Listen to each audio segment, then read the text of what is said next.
Je vois apparaître sur Twitter ou d'autres réseaux sociaux des appels à retrouver des ordinateurs perdus parce qu'ils contiennent des thèses.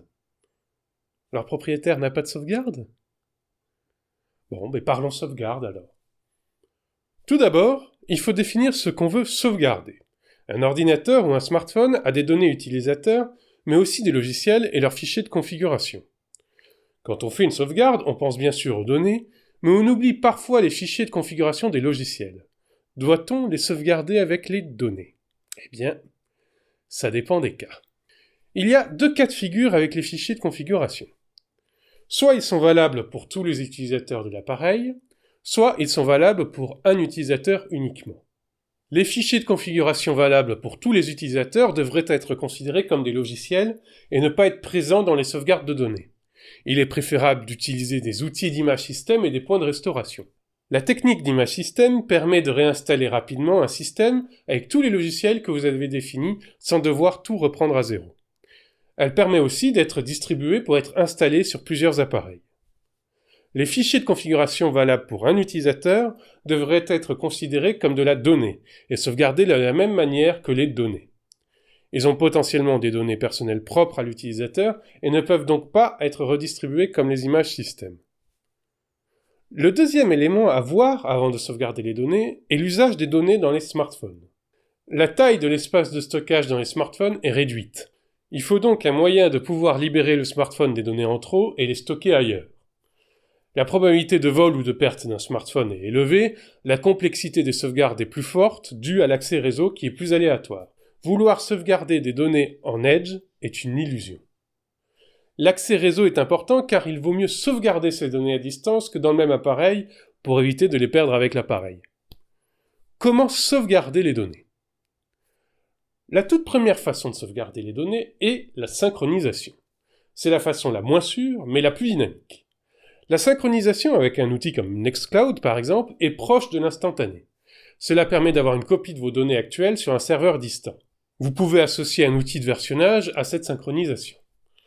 Avec un versionnage, vous pouvez revenir à une version antérieure de vos fichiers à partir de votre serveur distant. Ce système est peu sûr car si vous effacez un fichier sur votre ordinateur ou smartphone, la synchronisation peut l'effacer à distance, ou du moins la dernière version en cas de versionnage. Il offre par contre une protection contre la casse de votre système. Si votre ordinateur ou smartphone s'éteint d'un coup et ne redémarre plus, vous pouvez récupérer vos fichiers jusqu'à quelques minutes ou secondes avant la panne.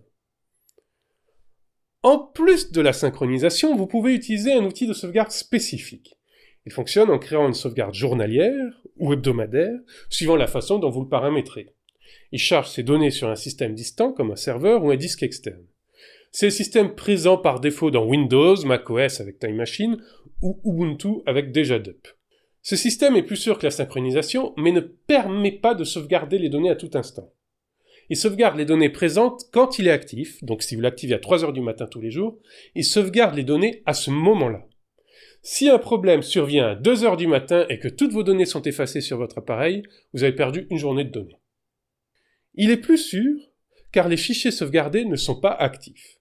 Si un virus s'est faufilé dans les fichiers, il ne peut pas agir.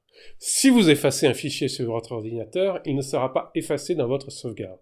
Un incrément, c'est la différence de fichiers entre l'état actuel du système qu'on sauvegarde et l'état dans lequel était le système à la sauvegarde précédente. Ce système fonctionne avec une sauvegarde complète de toutes vos données au début, puis un incrément à chaque sauvegarde. Cela permet de gagner de l'espace de stockage et de la vitesse de sauvegarde, car il y a beaucoup moins de données à changer sur le système distant. Si la sauvegarde complète ou l'un des incréments est corrompu, les incréments suivants ne fonctionneront plus. Faites des sauvegardes complètes à intervalles réguliers, hebdomadairement ou mensuellement. La façon la plus sûre de sauvegarder les données est la sauvegarde froide, qui est utilisable aussi pour de l'archivage. Cela consiste à faire une sauvegarde sur des dispositifs sur lesquels la donnée ne peut pas être réécrite. Vous pouvez graver des DVD ou utiliser des systèmes de fichiers qui se mettent en lecture seuls une fois les données écrites. Ces dispositifs peuvent être automatisés pour sauvegarder automatiquement vos données, mais ils fonctionnent généralement en mode pool. C'est-à-dire que ce n'est pas votre appareil qui leur envoie les données, mais eux qui viennent prendre les données. Cela afin de limiter l'accès à ces dispositifs. C'est le plus sûr, mais le plus complexe à manier. En dehors de la phase de sauvegarde, les dispositifs sont éteints et ne consomment pas d'énergie. Comme les données une fois écrites ne peuvent pas être effacées, c'est utile aussi pour de l'archivage. Il y a une étape en plus une fois la sauvegarde effectuée. La tester. En effet, si la sauvegarde se corrompt ou s'abîme et devient inutilisable, c'est comme si vous n'aviez rien. Beaucoup d'outils de sauvegarde ont un système permettant de tester la récupération. Utilisez-le à intervalles réguliers.